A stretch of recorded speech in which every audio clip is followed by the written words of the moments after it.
Hi everyone. So I'm hoping that you're well and that wherever you are, that you've had a wonderful day today and that you're checking in this video from a happy place in your life and that you're feeling good about whatever's going on.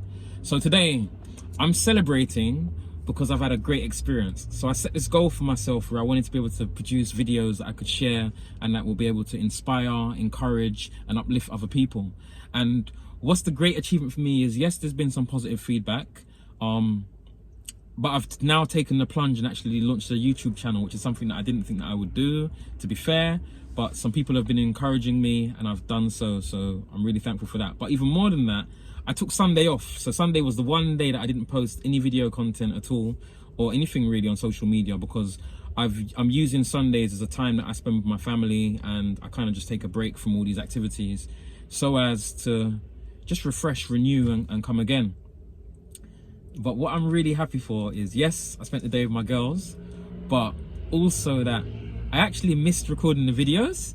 So that tells me that this is something that I'm getting comfortable with and that I'm overcoming what was a challenge for me in my life. And it's becoming something that is becoming a practice for me, something that I'm used to, that I'm adjusting to. So hopefully when I hit the 90 days, it will become a habit and I'll just be doing it all the time, like clockwork, taking my Sundays off, of course, to spend time with my family or pre-recording some content that I can actually upload. So what am I talking about today? Today I want to share something with you about my experience and a struggle that I have. So, sorry, for the last 5 years, I've been struggling a bit with anxiety. And it's something that was triggered by an experience that I had when I was having to commute to work over a fairly long distance and having to deal with the rush hour and stuff and the aggression from people during that commute. So over the last 3 days, I've been really struggling with sleeping, and as a result of that, it's had a negative impact on my daily activities. And sleep deprivation is like torture, and there's so many effects that it has, not just on your mental capacity, but also on your physical capacity. So let me give you an example. The inability to concentrate. Now, I've got an attention deficit disorder, something that I'm quick to share because a lot of people think it's a death sentence or it's going to ruin your life, but I see it as a superpower. But the reality is that under certain circumstances, it becomes very challenging for me to focus on a single task. And usually I'm trying to do 21 instead of just 1 or 2 things.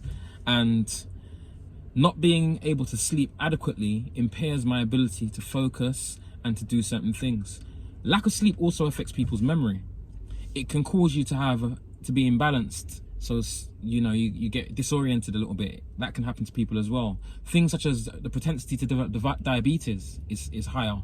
If you're not sleeping properly, chances are that those chemicals that is sent to your brain, those messages that tell your brain that your body's full after just eating a nice wholesome meal, it doesn't release it. It doesn't generate those chemicals and it doesn't tell your body that. So the propensity of people who are lacking sleep to gain weight is quite high. There's other things that happen as well in terms of blood pressure. Your blood pressure levels are likely to increase and you develop heart disease, which can lead to kidney disease if you're not sleeping enough. So there's all these different variables that are impacted by a lack of sleep. Now for me, I know that a lack of sleep impacts me so much in terms of my concentration levels, my ability to react responsively, even when driving and that kind of a thing. Fortunately, I think I've had enough sleep that I was conscious enough to drive, and that's a very serious decision that one has to make about being on the road and feeling that they're fit to drive or not. But if you're going through an experience where you're having sleep deprivation, it can also affect your confidence. So especially for people who generally are not confident by nature, if you haven't been able to sleep, then it's likely that you're going to start questioning things that you wouldn't normally question, or questioning things more that you would ordinarily question anyway.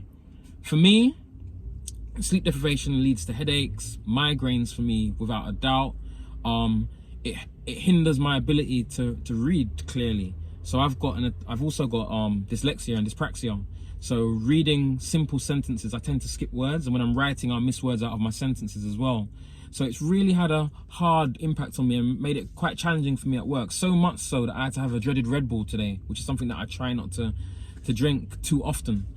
But it's just where I am. So I wanted to just share that with you to say that, you know, we all go through problems and we all go through challenges. But it's important that we find out what our struggle is and how we can rectify it. So one of the things that I know has contributed to this is that I haven't been exercising this week as much as I normally would. So the weather's now improved, and tonight I'm gonna go out and cycle when the kids have gone to bed, and I'll do an hour cycling, and I know that that will get my mind relaxed, thinking about things that make me calm, feel positive, and focusing on my dreams and aspirations and the things that I'm working towards to put my family in a better place. And hopefully, and it generally works, by the time I get home, I'll jump in the shower and I'll be able to jump in the bed and go straight to sleep. So I just want to encourage you guys to let the screen time be put on pause, close to going to bed, get adequate sleep, because sleep deprivation is destroying us as a race. You know, a lot of people are going through hard times because of not getting adequate sleep. So I want to encourage you today, get the sleep that your body needs. It's important. And the other thing that you need to know is that when you don't get adequate sleep, your resistance, your immune system breaks down. So it's easier to get the common cold. And in these times of COVID-19, I think it's practical to believe that if you don't have adequate sleep, you're increasing your risk of being exposed to the coronavirus. So please, take sleep seriously and don't take it for granted, because without having adequate sleep, it can make you a real grumpy person. So keep it happy, keep it motivated, keep it encouraged, and have a good day. Take care.